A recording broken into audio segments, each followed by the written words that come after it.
হ্যাঁ চাষি ভাই, আপনি এটা কিসের ভাটি টানছেন? এটা 7 স্টার শসা। 7 স্টার শসা, যেটা চৈতি শসা বলে, তাই তো?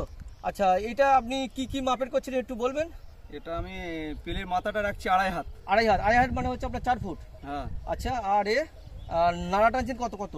হ্যাঁ, বুঝিন না, নাড়া টানছেন কত চওড়া করে? এটা তো 10 ইঞ্চি আছে দেখছি তো। হ্যাঁ, 10 ইঞ্চি চওড়া করে। আচ্ছা আচ্ছা। আর তার মাঝখানে একটা করে আপনি ওই দিয়েছেন এগুলো সেচ লাইনের জন্য? আচ্ছা, খুব ভালো বুদ্ধি। আর আপনি গাছগুলো বসাবেন কিরকম? 1.5 হাত পর পর দেবো। আর কটা করে দানা দেবেন? 4টে 5টা। আচ্ছা, এইভাবে করবেন। আপনি কবে বসাবেন এটা, সঠিক টাইম বলুন? 10 দিন পরে। একদম সঠিক টাইমে উনি বলেছেন, কেন 10 দিন পরে শশা চাষের উপযুক্ত সময় হবে। শশা চাষের উপযুক্ত সময় হচ্ছে দিনের বেলা হচ্ছে আপনার 35 থেকে 37 ডিগ্রি, রাত্রিবেলা হবে 25 থেকে 27 ডিগ্রি। একদম সঠিক সময়, উনি সঠিক কথাই বলেছেন। একদম সঠিক সময় লাগাবেন। পাশে একটি খেতে দেখুন লাগানো হয়েছে, যাই না এই পাতার মধ্যে আপনার খুব ডাউনি মিল্ডিউ চলে আসে। পাতার টিপ দাগ দেখে বলে সবচেয়ে শশার রোগ।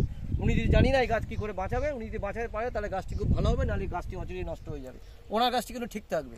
তা আমি ওনাকে ধন্যবাদ। আপনি কোন ব্লক থেকে বলছেন? দেগঙ্গা। আচ্ছা, উনি দেগঙ্গা ব্লক থেকে। আপনার নাম? নাসিরউদ্দিন। আচ্ছা, ওনার নাম নাসিরউদ্দিন, উনি দেগঙ্গা ব্লক থেকে বলছেন। ওনাকে অনেক ধন্যবাদ। বন্ধুরা দেখুন কিভাবে করে এবং কিভাবে খোপ টানবে, উনি সব সেইভাবে সব দেখিয়েছে। দেখুন জমিটা, এটা কপির জমি ছিল, উনি এবার শসা চাষ করছেন। আর আপনারা বন্ধুরা এইভাবে শসা চাষ করবেন। আপনাদেরকে সবাইকে শুভেচ্ছা জানালাম। আপনারা এইভাবে আপনাদের কাজটি করবেন। দেখে নিন বন্ধুরা, পুরো একদম দেখালাম কিভাবে কোন করছেন।